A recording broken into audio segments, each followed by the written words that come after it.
Planes में आ जा रही है। ये ज्योग्राफिकल सर्वे ऑफ इंडिया का मैप है। अब नर्मदा नदी जो गुजरात में आती है तो गुजरात के 3 जिलों से होकर गुजरती है। एक डिस्ट्रिक्ट का नाम है नर्मदा डिस्ट्रिक्ट, उसके बाद बड़ोदरा डिस्ट्रिक्ट और ये भरूच डिस्ट्रिक्ट, ठीक है। और भरूच डिस्ट्रिक्ट में ये मेंढर्स बनाती है। नदी जब हम शुरू किए थे नर्मदा पढ़ना तो वहां भी हम देखे थे कि मेंढर्स बना रही थी, लेकिन वो मेंढर्स दूसरे थे। क्योंकि वो हार्ड रॉक मास को काट नहीं पा रही थी नदी, इस कारण से ये सांपनुमा घुमावदार रास्ता बना के आगे बढ़ी। लेकिन अब क्या होता है कि जब नदी अपने ओल्ड स्टेज में पहुंचती है तो अपने साथ बहुत ज्यादा डेब्रिज लाती है और सिल्ट। अब नदी में इतना स्पीड नहीं रह जाता है कि वो खुद के डेब्रिज को और सिल्ट को ढो सके, और क्या होता है कि वो मेंडरिंग करना शुरू कर देती है इस तरह से। अब जैसे क्या है कि यहाँ से नदी सिल्ट ला रही है, उस सिल्ट का यहाँ एक्यूमुलेशन हो गया और ये फिर नदी वहाँ सिल्ट को कुछ छोड़ दी, फिर आगे बढ़ी, फिर इस जगह पर सिल्ट का एक्यूमुलेशन हो गया। इस तरह से मेंडरिंग होता है। और बहुत बार क्या होता है कि जैसे कि तेज फ्लो में आया पानी, वॉल्यूम ज्यादा है पानी का इस तरह से, और ये मुड़ने के बजाय डायरेक्ट नदी आकर यहाँ मिल गई। और चूंकि ये सिल्ट है तो सिल्ट से ये यहाँ पर और यहाँ पर ब्लॉकिंग हो जाएगा, तो इस तरह से ये ऑक्सबो लेक का फॉर्मेशन हो जाता है, ठीक है। तो यहाँ पर ये 3 डिस्ट्रिक्ट से गुजर रही है नर्मदा के गुजरात के 3 district, Narmada district, Vadodara district और भरूच डिस्ट्रिक्ट। और भरूच में ये मेंढर्स बनाती है, यानी मेंढर्स जहाँ बन गया वो नदी का लास्ट स्टेज चल रहा है। उसके बाद ये नदी अरबियन सी में जाके गिर जाएगी। यहाँ पर क्या है कि जो सॉइल का टाइप है एलुवियल डिपोजिट है, इसके अलावा हार्डेंड मड है, ग्रेवल्स भी पाए जाते हैं और नोडुलर लाइमस्टोन और सैंड, इतने टाइप के सॉइल के फीचर्स और मतलब different types of soil, sand, gravel सब कुछ यहाँ मिल रहा है, लाइमस्टोन भी। अब देख लेते हैं, ये गुजरात का मैप है और रेफरेंस पॉइंट गुजरात का ये रण है, उसके रेफरेंस पॉइंट से ये गल्फ ऑफ खंभात और ये गल्फ ऑफ कच्छ है। अब आप देख सकते हैं कि ये नर्मदा डिस्ट्रिक्ट है, ये वडोदरा डिस्ट्रिक्ट है और ये भरूच डिस्ट्रिक्ट है। यहाँ से ये नर्मदा नदी इस तरह से आके ऐसे यहाँ बह रही है। मैप में ये चीज विजिबल है। अब यहाँ पर क्या है कि भरूच में टाइड्स एक्सपीरियंस किए जाते हैं, यानी नर्मदा नदी जो कि अरबियन सी में जा रही है उसमें भी टाइड्स का असर दिखता है। और ये फायदेमंद है हमारे लिए, क्योंकि भरूच तक जो वेसल्स हैं इन्हीं टाइड्स की मदद से आ जाते हैं जब ये हाई टाइड्स आते हैं, ठीक है। और यहाँ भरूच डिस्ट्रिक्ट में एक फुक्ती नदी आके मिलती है नर्मदा में, और उसके कारण से यहाँ पर एक छोटा सा डेल्टा आइलैंड बनता है जिसको कि बेट बोलते हैं, और उस बेट का नाम है आलिया बेट या कदरिया बेट, उसी को बोलते हैं। चलिए हम देखते हैं आलिया बेट को, लेकिन ये मैप पर पहले देख लेते हैं। इस तरह से ये नदी नर्मदा जो आ रही है गुजरात में इंटर करती है, और ये इस तरह से होते हुए देख रहे हैं कि मेंडरिंग कर रही है नदी, यहाँ पर दिख रहा है, और ये अरबियन सी में आके गिर जा रही है। लेकिन इसमें देखने वाली ये बात है, ये राजपीपला है, यानी नर्मदा डिस्ट्रिक्ट का हेडक्वार्टर इस तरह से बड़ोदरा डिस्ट्रिक्ट, और यहाँ पर ये भरूच, ठीक है। अब क्या है कि गुजरात में इसमें 2 इंपॉर्टेंट नदी आके मिलती है। एक को कहते हैं ओरसिंग नदी जो कि राइट हैंड साइड से आके मिल रही है, और लेफ्ट हैंड साइड से करीब उसी के अपोजिट नर्मदा डिस्ट्रिक्ट में ही करजन नदी आके मिलती है। अब यहाँ 3 नदियां मिल गई, एक तो नर्मदा, उसमें ओरसिंग और करजन मिल जाती हैं। और पहले ही गुजरात में एंट्री के समय एक नदी मिलती है आके नर्मदा में, हथनी नदी, ठीक है। यानी जानवर में पहले हम हिरन देख लिए थे, हिरन नदी, और फिर ये हथनी नदी है। तो यहाँ जहाँ ये ओरसिंग, नर्मदा और करजन नदी मिलती है, तो यहाँ 3 नदियों का यहाँ कन्फ्लुएंस हो रहा है, और इस जगह को त्रिवेणी कहते हैं। जैसे कि हम पंचनद देख चुके हैं चंबल रिवर सिस्टम में और इंदस रिवर सिस्टम में। आप इन चीज़ों को देखने के लिए मेरे प्रीवियस लेक्चर्स को देख सकते हैं। और ये भरूच में नदी का विड्थ मात्र 3 किलोमीटर है, जो कि आगे चल के जहाँ ये एस्चुरी बनाती है वहाँ 7 गुना ज़्यादा यानी 21 किलोमीटर हो जाता है। और यही कारण है कि ये इतना चौड़ाई है और इसमें हम वेसल्स ला देते हैं जो कि भरूच तक आ जाते हैं टाइड्स के टाइम में। अब आते हैं आलिया बेट पर। आलिया बेट क्या है? डेल्टा फॉर्मेशन जो होता है नर्मदा आइलैंड में, रिवर में। अब एक सोचने वाली ये बात है कि बहुत लोग बोल देंगे कि नर्मदा नदी डेल्टा थोड़ी बनाती है, नर्मदा नदी तो एस्चुरी बनाती है। लेकिन एस्चुरी क्या है? तो डेल्टा का ही एक टाइप है, ठीक है। तो एक डेल्टा का रिलीफ फीचर है, बेट वहां बनता है।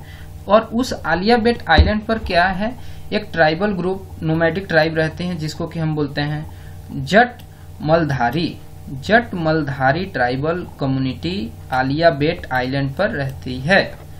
और आलिया बेट जो है भरूच डिस्ट्रिक्ट हेडक्वार्टर जो है भरूच टाउन उससे 25 किलोमीटर और पश्चिम में है। लेकिन बहुत ज्यादा टाइड्स और पानी के वॉल्यूम के चलते ये 20 साल तक डिसअपियर हो गया था आइलैंड। लोग यहाँ से कहीं और शिफ्ट हो गए। और आलिया बेट आइलैंड पर बहुत तरह के फोडर ग्रास उगाए जाते हैं।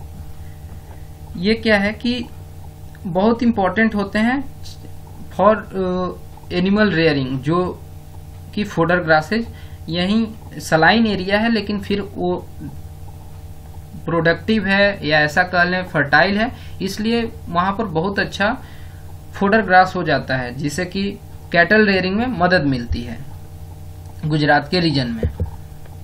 ये नर्मदा नदी आ रही है, ये भरूच का शहर है और ये एलियाबाद देख पा रहे हैं हम लोग, ठीक है। ये भरूच से 25 किलोमीटर और वेस्ट में है। अब देख लेते हैं एक बार एक साथ में जो भी ट्रिब्यूटरीज की हम लोग चर्चा कर चुके हैं पहले इन ए नटसेल। तो ट्रिब्यूटरीज दो तरह हुए, एक लेफ्ट बैंक ट्रिब्यूटरी और right bank tributary. Left bank tributary किसको बोलेंगे किसी नदी का, और राइट बैंक ट्रिब्यूटरी किसको बोलेंगे? चलिए हम इस स्लाइड की मदद से देखते हैं पहले।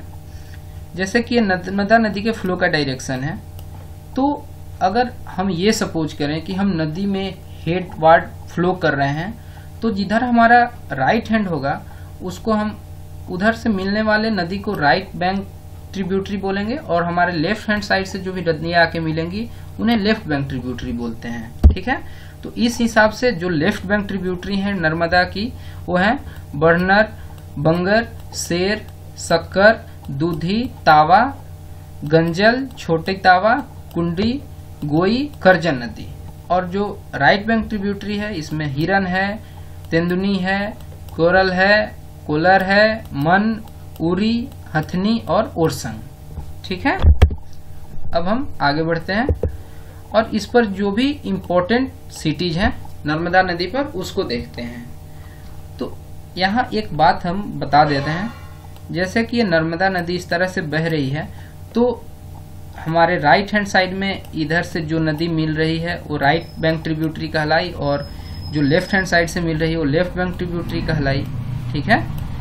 अब जो नदी के राइट बैंक पर शहर पड़ेगा वो राइट बैंक टाउन कहलाएगा या सिटी, और जो लेफ्ट साइड पड़ेगा वो लेफ्ट बैंक कहलाएगा। लेकिन नर्मदा नदी जो कि ईस्ट से वेस्ट फ्लोइंग रिवर है, तो जो राइट बैंक इसकी रिवर पर जो बसे शहर होंगे वो इस नदी के नॉर्थ साइड में कहलाएंगे, और जो लेफ्ट बैंक पर होंगे वो साउदर्न साइड में कहलाएंगे, ठीक है। अब इस हिसाब से हम देख रहे हैं कि ये मंडला जो शहर है नदी के north, Jabalpur north, Hoshangabad south यानी कि लेफ्ट बैंक, मंधाता नदी के बीचों बीच में है तो इसलिए इसको लेफ्ट बैंक राइट बैंक नहीं बोल सकते हैं, ये तो मिडिल में है। ओमकारेश्वर जो कि इसके लेफ्ट बैंक पर है यानी साउथ में, महेश्वर और धर्मपुरी ये नॉर्थ बैंक और राइट बैंक,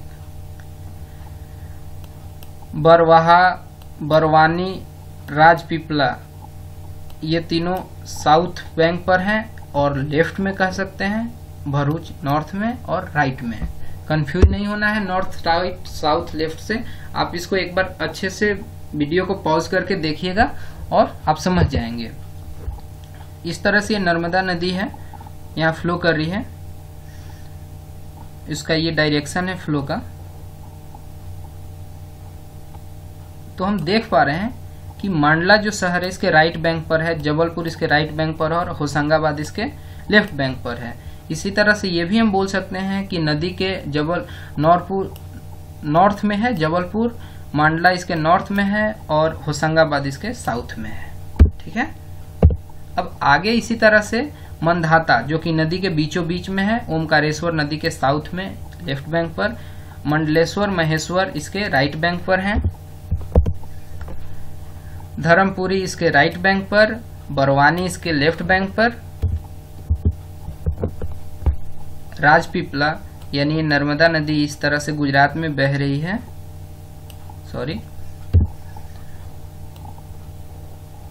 तो राजपीपला इसके लेफ्ट बैंक पर और भरूच इसके राइट बैंक पर। ठीक है, अब यहाँ एक बार में हम लोग सबको देख लेते हैं एट ए ग्लांस।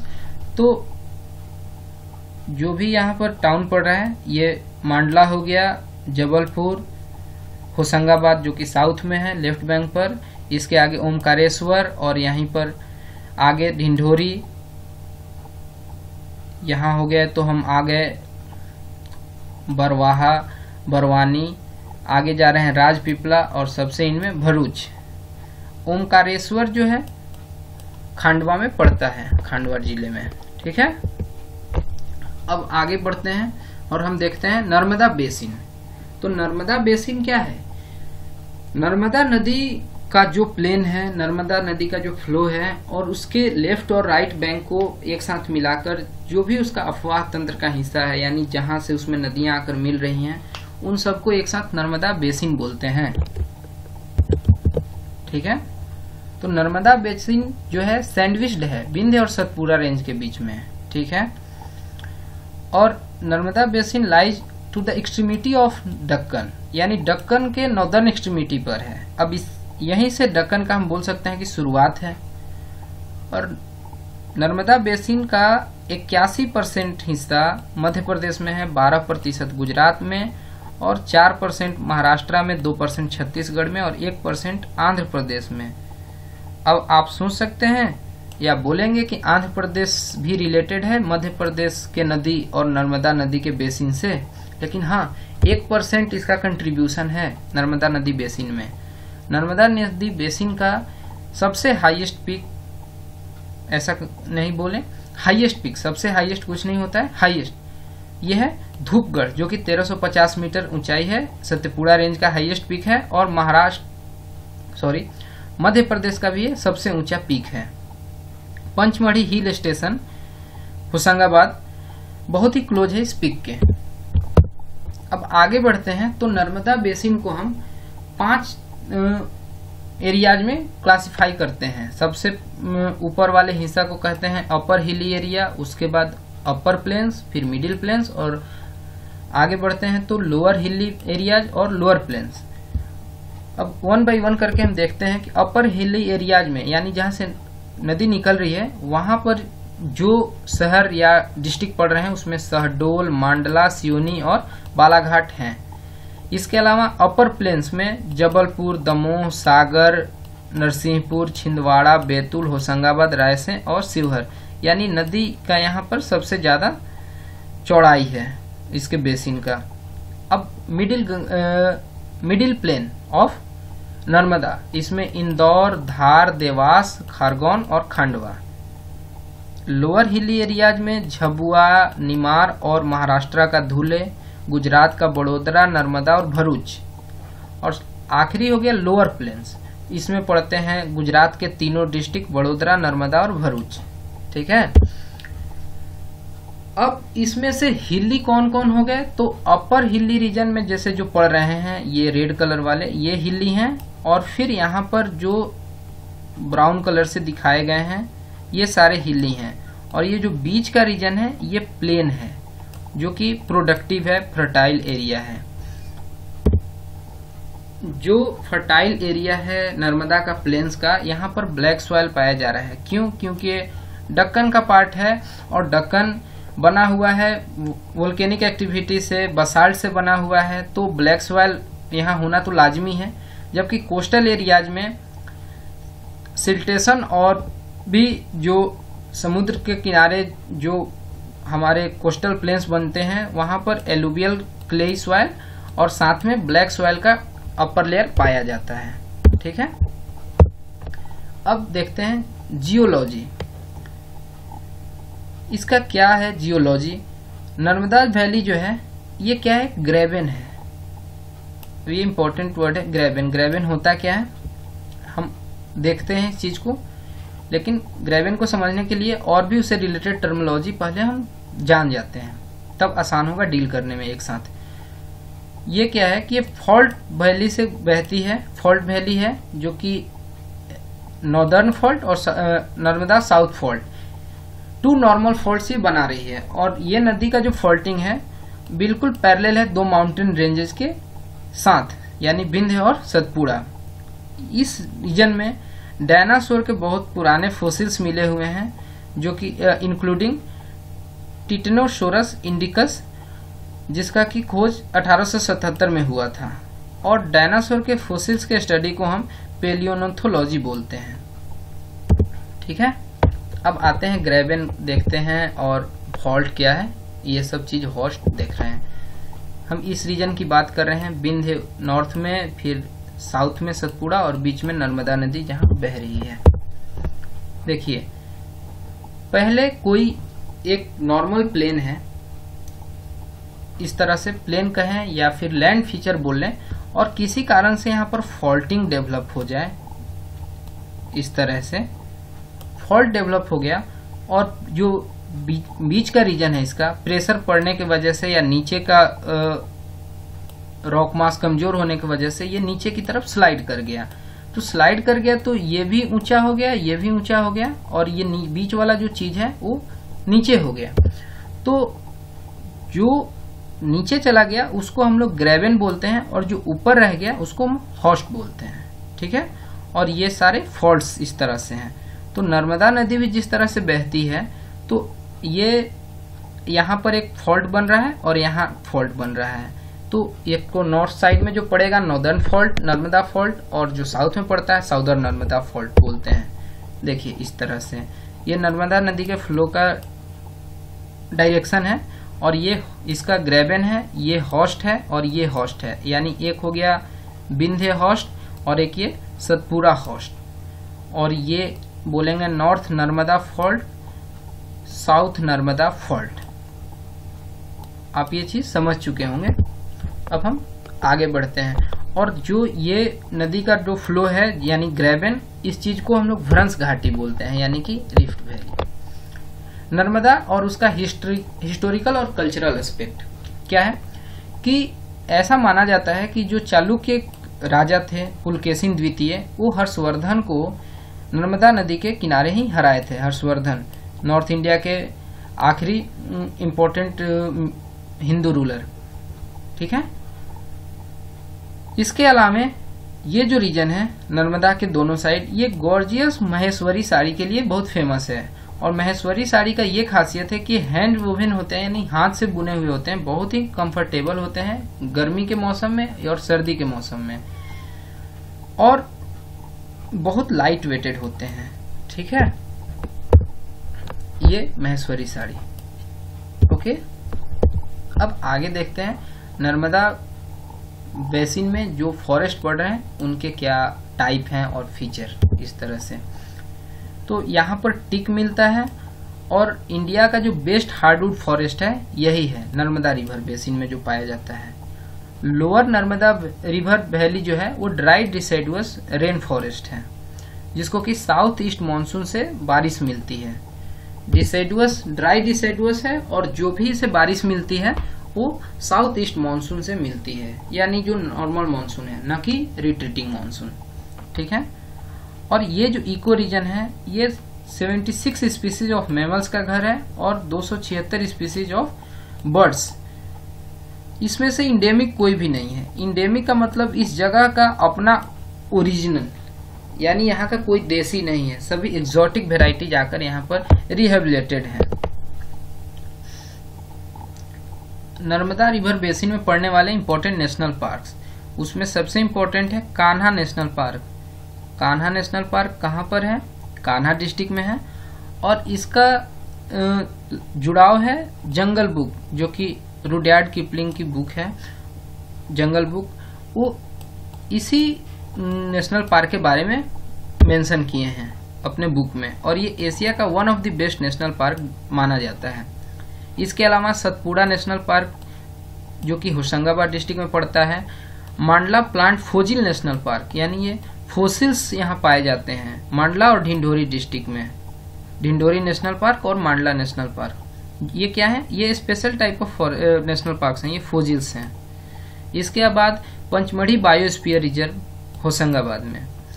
स्तूलपानेश्वर सेंचुरी, जो कि स्लोथ बियर के लिए फेमस है, और ये नर्मदा डिस्ट्रिक्ट गुजरात और नंदुरबार महाराष्ट्र में पड़ता है। इसको आइए हम लोग मैप पर देखते हैं। ये यहाँ पर अमरकंटक है और ये अमरकंटक वाइल्ड लाइफ सेंचुरी। इसके अलावा ये कान्हा है, तो ये जो क्षेत्र हो गया कान्हा नेशनल पार्क का। ये ढिंढोरी और मांडला एक साथ में, ढिंढोरी मांडला फोसिल नेशनल पार्क, फोसिट भी बोलते हैं इसको। पंचमढ़ी बायोस्फीयर रिजर्व होशंगाबाद में, और ये सतपुड़ा नेशनल पार्क होशंगाबाद में। ठीक है, यहाँ पर ये स्तूलपानेश्वर वाइल्ड लाइफ सेंचुरी, जो कि स्लोथ बेयर के लिए था, राजपीपला यानी नर्मदा डिस्ट्रिक्ट गुजरात, और ये नंदुरबार महाराष्ट्र में। इसके अलावा रायसेन जिला मध्य प्रदेश में रातापानी, ये वाइल्ड लाइफ सेंचुरी है, न कि नेशनल पार्क। ठीक है, और रातापानी वाइल्ड लाइफ सेंचुरी के अंतर्गत भीमपेटका है, जिसका कि हम लोग आगे चर्चा करेंगे। भीमपेटका यहाँ पाया जाने वाला फ्लोरा में इम्पोर्टेंट है साल, टीक, तेंदू, आंवला, महुआ, बेल, बांस, और बहुत तरह के ग्रासेज और मेडिसिनल प्लांट्स। तेंदू पत्ता, जो कि बीड़ी बनाने के काम आता है, और जबलपुर में बहुत ज्यादा बीड़ी की फैक्ट्रियां हैं। इसके अलावा इम्पोर्टेंट फौना इंक्लूड्स बाघ, टाइगर, लियोपार्ड, सांभर, चीतल, भेड़की, nilgai, four horn antelope, chinkara, bison, जिसको कि गौर बोलते हैं, इंडिया का indigenous buffalo species, wild boar, wild dog, bear, black buck, fox, porcupine यानी कि साहिल, फ्लाइंग स्क्वेरल, माउस डियर और इंडियन ज्वाइंट स्क्वेरल। ठीक है, ये सारे नाम्स आप एक बार देख लेंगे, बहुत बार एमसीक्यूज तरह तरह से बनाकर इस पर दिए भी जाते हैं। अब जो है एंथ्रोपोलॉजिकल और आर्कियोलॉजिकल साइट्स, यही भीमपेटका, जो कि रायसेन डिस्ट्रिक्ट में पड़ता है और Ratapani national wild life sanctuary के अंतर्गत है। रॉक शेल्टर नर्मदा नदी में पाया जाता के बेसिन में है, और ये प्री हिस्टोरिक टाइम्स की ये वॉल पेंटिंग है, जो कि आप देख पा रहे हैं। यानी ये पहला ऐसा चीज है जो कि प्रूव किया कि हाँ, रॉक एज में भी, यानी जो अर्ली स्टोन एज था, उसमें इंडिया में लोग प्रवास करते थे, लोग रहते थे। इस बात का यही सब भीमपेटका पहला एविडेंस था इस चीज के लिए। ठीक है, आप कमेंट सेक्शन में बताइए कि भीमपेटका केव्स का डिस्कवरी कब किया गया है। अब इम्पोर्टेंट जो डैम्स हैं नर्मदा नदी पर, तो सरदार सरोवर डैम, जो कि सबसे बड़ा डैम और सब most important dam on Narmada river. ये क्या है? ग्रेविटी डैम है, और ये पड़ता है गुजरात के तापी डिस्ट्रिक्ट में। थोड़ा सा ध्यान देने वाली बात है, सरदार सरोवर डैम जो कि नर्मदा नदी पर है और गुजरात के तापी डिस्ट्रिक्ट में पड़ता है, और ये लार्जेस्ट प्रोजेक्ट है नर्मदा नदी पर। ये इलेक्ट्रिसिटी प्रोडक्शन और एग्रीकल्चरल पर्पसेस को पूरा करता है।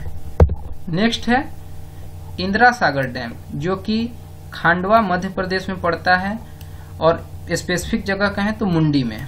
और इंदिरा सागर जो प्रोजेक्ट है, ये जो नर्मदा नदी पर बनाए जाने वाले 30 मेजर प्रोजेक्ट्स हैं, प्रपोज्ड हैं, बहुत सारे बन भी गए हैं, कुछ अभी बन रहे हैं, कुछ बस अभी उनका काम भी नहीं शुरू हुआ।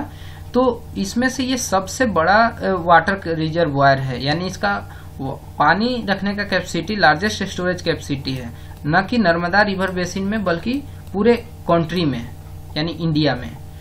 और ये आगे ही इस पर जो down stream Indira Sagar dam पर है ओमकारेश्वर, महेश्वर और सरदार सरोवर प्रोजेक्ट। ठीक है। ये भी इलेक्ट्रिसिटी प्रोडक्शन और एग्रीकल्चरल दोनों यूज के लिए है। यह हम देख पा रहे हैं, ये मुंडी है यानी ओमकारेश्वर के ईस्ट में, ठीक है। यहाँ पर ये खंडवा में इंदिरा सागर, और ये होशंगाबाद के पास तावा रिजर्वायर, ये सोनगढ़ यानी कि तापी डिस्ट्रिक्ट का हेडक्वार्टर, इसके नज़दीक में है सरदार सरोवर डैम, और सरदार सरोवर डैम के ही वेसिनिटी में स्टैचू ऑफ यूनिटी एस्टेब्लिश किया जा रहा है। इसके बाद एक ये इम्पोर्टेंट टॉपिक है, इसी से रिलेटेड है, नर्मदा बचाओ आंदोलन। ये बात 1985 की है, जब नर्मदा नदी पर बहुत सारे डैम्स प्रपोज किए गए थे, और जब ये सरदार सरोवर डैम बनाने की बात हुई तो आदिवासी कम्युनिटी, फार्मर्स, इन्वायरमेंटलिस्ट और ह्यूमन राइट एक्टिविस्ट के मदद से बहुत ज़्यादा मूवमेंट किए नहीं बनाने के लिए, रिहेबिलिटेशन को लेकर, हैबिटेट लॉस को लेकर, और उनके चलते इनके लिवलीहुड में आई दिक्कत के चलते, ठीक है। और यहाँ ये प्रोटेस्ट किया गया गुजरात में, मध्य प्रदेश और महाराष्ट्र में। इसमें उनका मेन फोकस था सरदार सरोवर डैम, ठीक है, ओके। और इसके अलावा बहुत तरह से प्रोटेस्ट के तरीके अपनाए गए, हंगर स्ट्राइक, रैली और मूवी एक्टर्स से मिलके, और बहुत से तरह की डॉक्यूमेंट्रीज वगैरह भी बनाई गई। नर्मदा बचाओ आंदोलन से जो इम्पोर्टेंट पर्सनालिटी उससे रिलेटेड हैं, मेधा पाटेकर और बाबा आमटे, जिनको कि राइट लिवलीहुड अवार्ड 1991 में दिया गया, ठीक है। अब कोई भी नदी है इंडिया में तो स्टेट लिस्ट का चीज है, यानी कि सेंट्रल लिस्ट में नहीं आती है, स्टेट लिस्ट में आती है। इस कारण से इंटर स्टेट डिस्प्यूट्स होते रहते हैं नदी को लेकर, और नर्मदा नदी भी है 3 स्टेट से गुजर रही है, यानी कि मध्य प्रदेश, महाराष्ट्र और गुजरात। तो यहाँ पर भी वाटर डिस्प्यूट हुआ, और बाद में उसको Narmada water dispute tribunal award किया गया। ट्रिब्यूनल के डिसीजन के बाद 57% वाटर शेयरिंग है मध्य प्रदेश का, गुजरात का 16%, मध्य प्रदेश का 57%, गुजरात का 16%, महाराष्ट्र का 27%, और राजस्थान को नेग्लिजिबल इसमें वाटर शेयरिंग है, ठीक है। इस तरह से नर्मदा नदी पर हमारा ये लेक्चर खत्म होता है। आगे के लेक्चर्स में हम ताप्ती नदी, माही नदी, साबरमती नदी, ये सारी नदी पर हम अपना वीडियो बनाएंगे। Thank you for watching this video, but आप सब्सक्राइब जरूर करिए, और अगर आपको ये वीडियो पसंद आया तो लाइक करें, ठीक है। Thank you, have a nice day, bye.